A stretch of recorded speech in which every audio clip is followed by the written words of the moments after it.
प्रिय विद्यार्थियों, एक बार फिर आपका स्वागत है आपके अपने यूट्यूब चैनल एसएससी रमन की तरफ से जोरदार और तहे दिल से स्वागत है।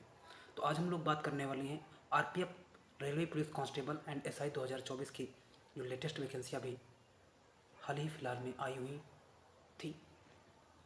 क्लियर। तो ये 10th पास था। 4660 पदों पर मेल एंड फीमेल दोनों के लिए कांस्टेबल और एसआई पद के लिए वैकेंसियाँ आई थी। तो इनमें हम यहाँ पे 5 पॉइंट के बारे में डिस्कस करेंगे जो काफ़ी कैंडिडेट्स की डाउट होते हैं, इस वीडियो के माध्यम से क्लियर कर देंगे। तो चलते हैं, स्टार्ट करते हैं। क्या क्या हम डिस्कस करने वाले हैं ये हम लोग देखेंगे। जो आपके डाउट होंगे उन्हीं को मैं लेकर यहाँ पे आया हूँ। आरपीएफ क्या, सबसे पहले बात करेंगे हम लोग थोड़ा यहाँ पे, इस पर डिस्कस करना बहुत ज़रूरी है। फर्स्ट ऑफ आरपीएफ क्या है, नेगेटिव मार्किंग कैसा होता है, इसमें स्ट्रेटजी एंड सिलेक्शन प्रोसेस देखेंगे कि क्या रणनीति होगी और कैसे हम इस जो चयन की प्रक्रिया है उसमें अपना सिलेक्शन कैसे श्योर कर सकते हैं, वो भी हम यहाँ डिस्कस करेंगे। उसके बाद हम लोग बात करेंगे सिलेबस एंड एग्जाम पैटर्न पर, बात करेंगे किसका क्या पाठ्यक्रम है और परीक्षा के जो पैटर्न है वो किस तरीके से, कितने नंबर ऑफ क्वेश्चंस होते हैं, कितने मार्क के होते हैं, ठीक, कितना आपको टाइम पीरियड अलाउड रहता है, वो हम सब लोग डिस्कस करेंगे यहाँ पे। फिजिकल उसके बात करेंगे, पीईटी यानी physical efficiency test, male and female दोनों के लिए हम लोग यहाँ पे बात करने वाले हैं। ठीक, 5 पॉइंट होंगे जो आपको सारे डाउट यहाँ पे क्लियर कर देंगे।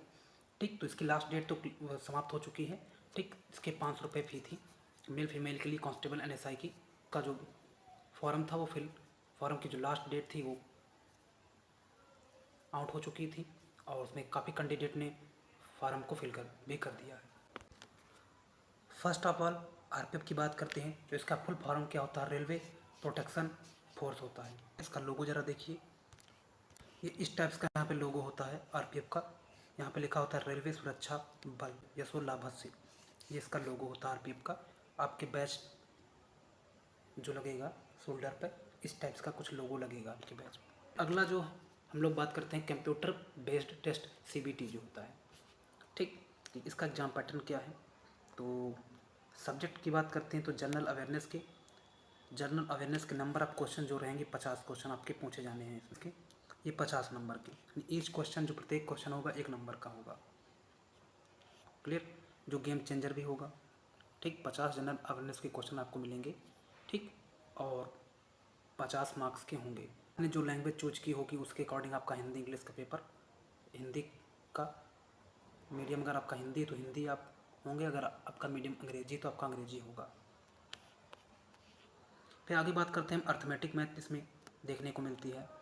इसके 35 क्वेश्चन होंगे आपके 35 नंबर के, यानी प्रत्येक क्वेश्चन 1 नंबर का होगा।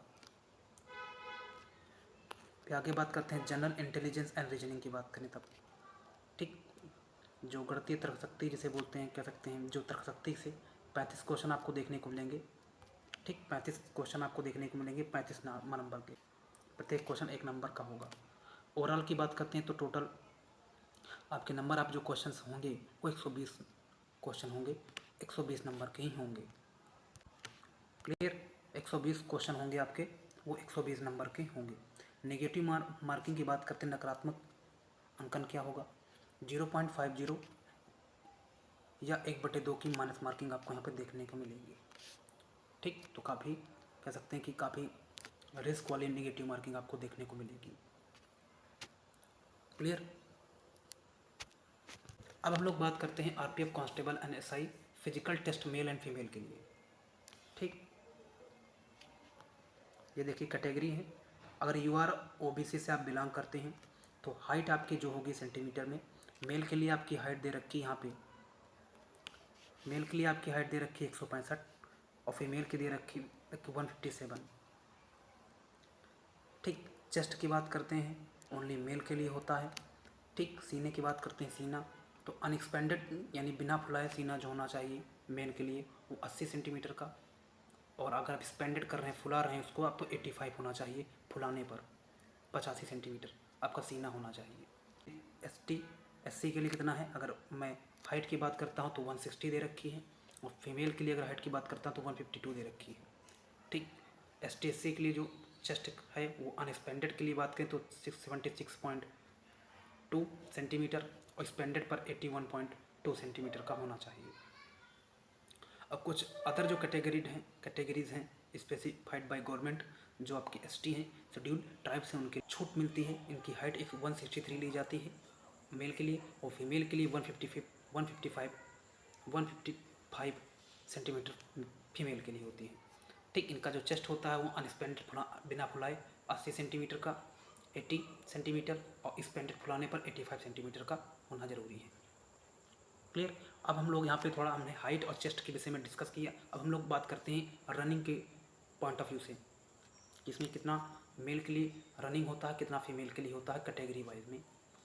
कैटेगरी वाइज की अगर मैं बात करूँ, यहाँ पे कांस्टेबल मेल के लिए बात करता हूँ। 1600 मीटर आपको रन करना होगा। ये आपका रन करना होगा 5 मिनट 45 सेकंड के अंदर। आपको 1600 मीटर रन करना है कांस्टेबल के लिए फॉर मेल। ठीक, महिलाओं के लिए कितना है? महिलाओं के लिए 800 मीटर रन करना होगा। ठीक, फीमेल के लिए कांस्टेबल, अगर आप फीमेल हैं तो आपको कांस्टेबल बनने के लिए आपको 800 मीटर रन करना होगा 3 मिनट 40 सेकंड के अंदर। ये हो गया मेल और फीमेल का रनिंग। अब लॉन्ग जंप, इसमें हाई जंप भी आपको देखने को मिलता है। ठीक, ये लंबी कूद होती है लॉन्ग जंप। ये 14 फीट आपके मेल के लिए है, 14 फीट लॉन्ग जंप मेल के लिए है, फीमेल के लिए 9 फीट है कांस्टेबल के लिए। अब हम लोग बात करते हैं हाई जंप की। जो ऊंची कूद होती है वो कांस्टेबल मेल के लिए आपका जो 4 फीट है, ठीक, हाई जंप। और जो मेल के लिए है, मेल के लिए 4 फीट है हाई जंप, और फीमेल के लिए आपको 3 फीट हाई जंप करना होगा। ये कांस्टेबल के लिए है। ठीक, आगे बढ़ूँ मैं तो सब इंस्पेक्टर के लिए बात करूँ अगर आरपीएफ में, तो उनका कैसा फिजिकल है। कैटेगरी यहाँ पे बात करता हूँ सब इंस्पेक्टर। यहाँ पे मेल की बात होगी, यहाँ पे फीमेल की बात होगी। 1600 मीटर रनिंग की बात करते हैं फॉर मेल के लिए, तो 6 मिनट 30 सेकंड के अंदर आपको रन करना होगा 1600 मीटर। क्लियर। 800 मीटर रन करना होगा फीमेल को। ठीक, उनके लिए 4 मिनट का समय आपको दिया जाएगा। क्लियर। तो कांस्टेबल में बात करता हूँ तो कम समय मिल रहा है आपको रनिंग के लिए, जबकि सब इंस्पेक्टर में आपको एसआई के लिए 6 मिनट 30 सेकंड दिए जा रहे हैं। यहाँ पे आपको कांस्टेबल के लिए आपको 5 मिनट 45 सेकंड दिए जा रहे हैं फॉर मेल कैटेगरी के लिए। क्लियर। तो यहाँ पे थोड़ा आपके लिए कांस्टेबल के लिए फिजिकल में थोड़ा आपको यहाँ पे स्ट्रिक्ट है आरपीएफ फॉर कांस्टेबल के लिए। ठीक, लॉन्ग जंप की बात करता हूँ कि सब इंस्पेक्टर में लॉन्ग जंप के क्या है, तो जो मेल के लिए है वो 12 फीट है लॉन्ग जंप, और फीमेल के लिए 9 फीट है लॉन्ग जंप की। ठीक, जो लंबी कूद होती है। ऊंची कूद की बात करते हैं तो जो मेल कैटेगरी के लिए है वो 3 फीट 9 इंच है, और फॉर फीमेल कैटेगरी की बात करता हूँ तो 3 फीट है। ठीक, तो अगर कांस्टेबल की बात करूँ तो इसमें थोड़ा फिजिकल अगर देखा जाए एक बिगिनर के लिए, तो इसमें काफ़ी आरपीएफ या कह सकते हैं रेलवे रिक्रूटमेंट बोर्ड काफ़ी स्ट्रिक्ट है। ठीक, कंपेरिजन देन सब इंस्पेक्टर के पॉइंट ऑफ व्यू से। ठीक, तो यहाँ पे फिजिकल में थोड़ा यहाँ पे रखा गया है कांस्टेबल में कंपेरिजन देन सब इंस्पेक्टर में। ठीक, आरपीएफ कांस्टेबल के पेपर की बात करूँ और आरपीएफ सब इंस्पेक्टर के पेपर की बात करूँ तो थोड़ा सा इसमें चेंजेस होते हैं। बाकी नॉर्मली पेपर पैटर्न भी इसमें इनका सेम है, और उसका लेवल भी जो है वो काफ़ी हद तक सेम है। ठीक, एक दो क्वेश्चन को थोड़ा कंसेप्ट उठा के ऊपर पूछता है सब इंस्पेक्टर में, नहीं बाकी सब वही है। ठीक, बस थोड़ा माइनर चेंजेस इसमें होते हैं सब इंस्पेक्टर में। अब कुछ मैं आपको इमेज दिखा दे रहा हूँ आरपीएफ से रिलेटेड, जब रनिंग कैसे होती है उसकी इमेज देखिए। यहाँ पे कुछ इस टाइप से यहाँ पे ड्रेस में कुछ नंबर यहाँ पे अलॉट किए जाते हैं जो कैंडिडेट सीबीटी यानी कंप्यूटर बेस्ड टेस्ट को एग्ज़ाम को क्वालिफाई कर जाते हैं तब। ठीक, तो पहला चरण आपका रनिंग होता है। जैसा आप देख पा रहे हैं आरपीएफ का एक सब इंस्पेक्टर यहाँ पे खड़ा हुआ है, जैसा बच्चों को दिशा निर्देश बताते हुए। ठीक, ये 1600 मीटर की रनिंग होगी आपकी। मेल के लिए टाइम अलाउड अलग होगा, फीमेल के लिए टाइम अलाउड अलग होगा। ये कांस्टेबल के लिए ऐसा होगा, और ऐसा आपका सब इंस्पेक्टर एसआई के लिए भी ऐसा ही होगा। भी थोड़ा जो माइनर चेंज होगा वो टाइम का होगा। कुछ इस टाइप से जो आप आरपीएफ को ज्वाइन कर लेंगे तो आप इस तरीके से आपको थोड़ा फिजिकल को बनाए रखने के लिए आपको इस तरीके का एक ड्रेस अलॉट किया जाएगा आरआरबी द्वारा। ये रियल इमेज है आरपीएफ कांस्टेबल जो 2019 का पेपर हुआ था। उसमें जो फिजिकल हुआ तो कुछ इस तरीके से यहाँ पे एक फील्ड में आपको रनिंग कराई गई थी। ठीक, इस प्रकार से सर्कुलर एक पाथ था, उस पर आपको रनिंग कराई गई थी। 1600 मीटर के 400 के 4 राउंड मारे गए थे।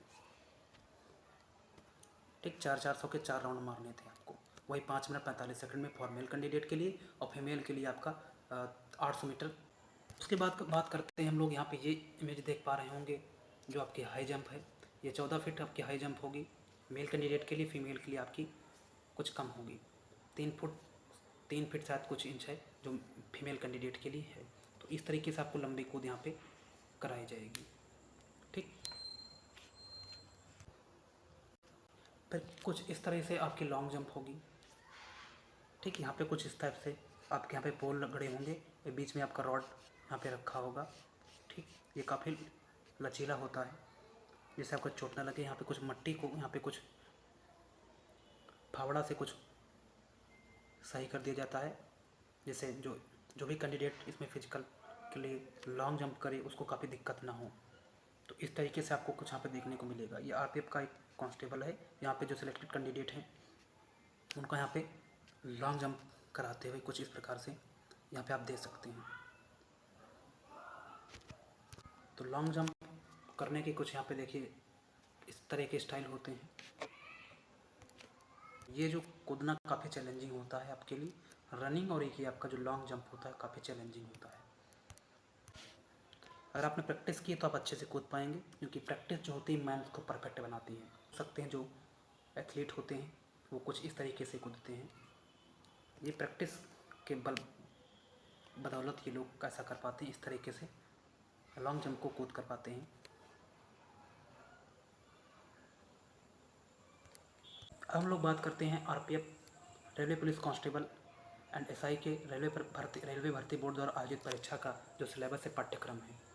फर्स्ट ऑफ ऑल बात करते हैं सामान्य ज्ञान। सामान्य ज्ञान के जो कुछ टॉपिक होते हैं उनसे रिलेटेड हम लोग यहाँ पे बात करने वाले हैं। ठीक, तो ये है आपका पाठ्यक्रम। सामान्य ज्ञान का पाठ्यक्रम की बात करते भारतीय इतिहास से, इंडियन हिस्ट्री से, प्राचीन भारतीय इतिहास, मध्यकालीन भारतीय इतिहास, आधुनिक भारतीय इतिहास। इन तीनों टॉपिक से आपके प्रश्न बनते हैं, क्योंकि जो आरपीएफ में general awareness and general knowledge का जो वेटेज होता है वो काफ़ी अप लेवल का होता है। 50 क्वेश्चन 50 नंबर के। क्लियर। भूगोल इसी प्रकार से आपका जियोग्राफी का रोल भी काफ़ी अच्छा होता है। आगे बात करें भारतीय राज्य व्यवस्था जिसे बोलते हैं संविधान को। ठीक, तो इस प्रकार से भारतीय राज्य व्यवस्था संविधान से कुछ यहाँ पे टॉपिक पूछे जाते हैं। ये कुछ टॉपिक हैं पूछे जाते हैं, इनको आप तैयार कर सकते हैं।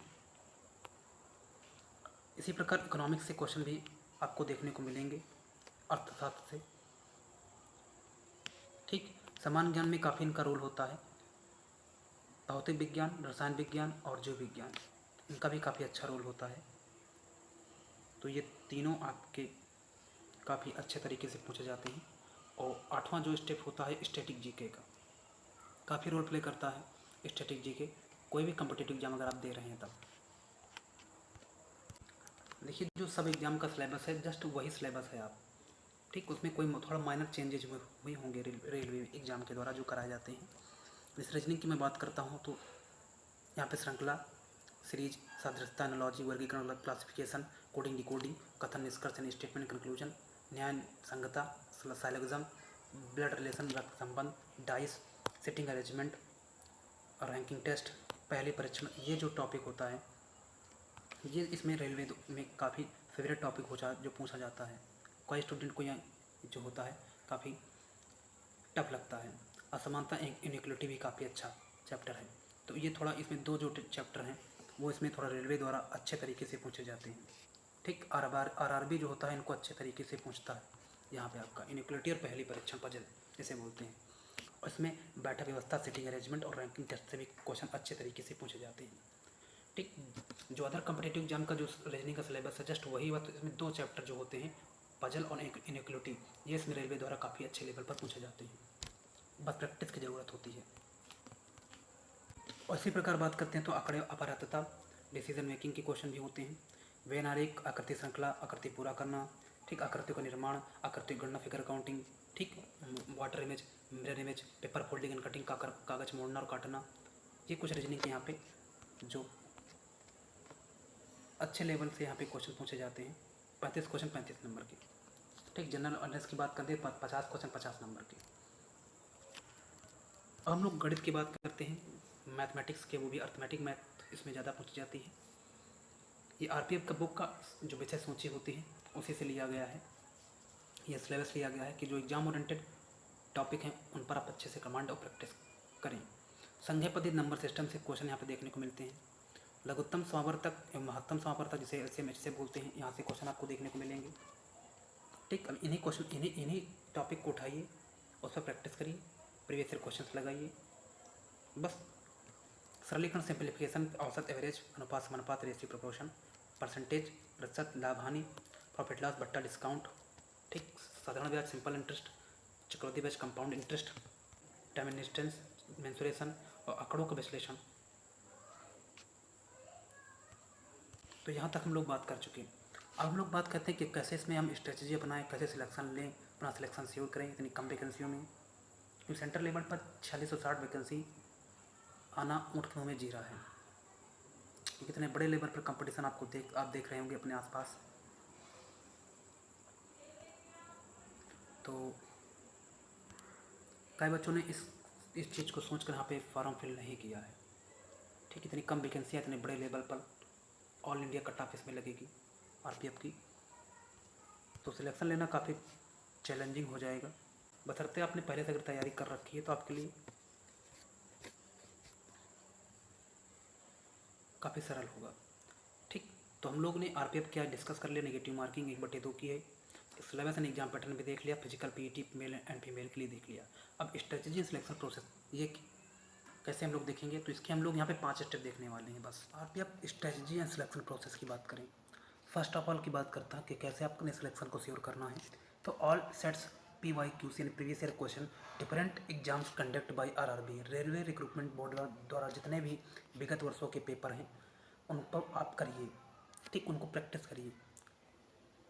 सिलेबस तो आपका कंप्लीट हो चुका होगा, बस ज़रूरत किसकी है, अपने तैयारी को एक धार देने की। जितने भी जैसे RRB NTPC हुआ, RRB ग्रुप D हुआ, ठीक, RRB रेलवे पुलिस कांस्टेबल, आप SI तक के भी क्वेश्चन आप करिए अगर आप कांस्टेबल का एग्ज़ाम देने वाले हैं तब। क्लियर करते हैं। दूसरा अपना की पॉइंट क्या होगा, दूसरा अपना की पॉइंट होगा paper analysis and weak point improvement. Paper को आप करिए, ठीक, उसको सॉल्व करिए, जो आपको क्वेश्चंस नहीं आ रहे हैं, किस चैप्टर से रिलेटेड हैं वो, उनको आप पकड़िए।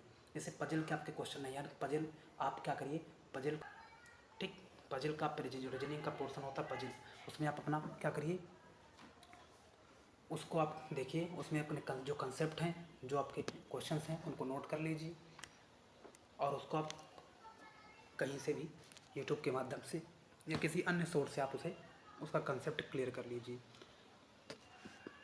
अगला एंड तीसरा की पॉइंट क्या होता है, प्रैक्टिस सेट, मॉक जिसे बोलते हैं, मॉक जिसे बोलते हैं, वो मॉक आप जरूर दीजिए। प्रैक्टिस सेट, तैयारी कितनी है आप स्वयं जांचें, ठीक। और ये जो पॉइंट अगला पॉइंट है पेशेंस, धैर्य बहुत, ठीक, पेशेंस का होना बहुत ज़रूरी है। फिर जो गेम चेंजर होता है वो आपका PET होता है, फिजिकल एफिशिएंसी टेस्ट। जो भी RPF कांस्टेबल NSI का जो PET है, फिजिकल एफिशिएंसी टेस्ट है, थोड़ा थोड़ा उसमें आप गति लाने, पूरी तैयारी आप अपने स्टडी के साथ करते रहिए।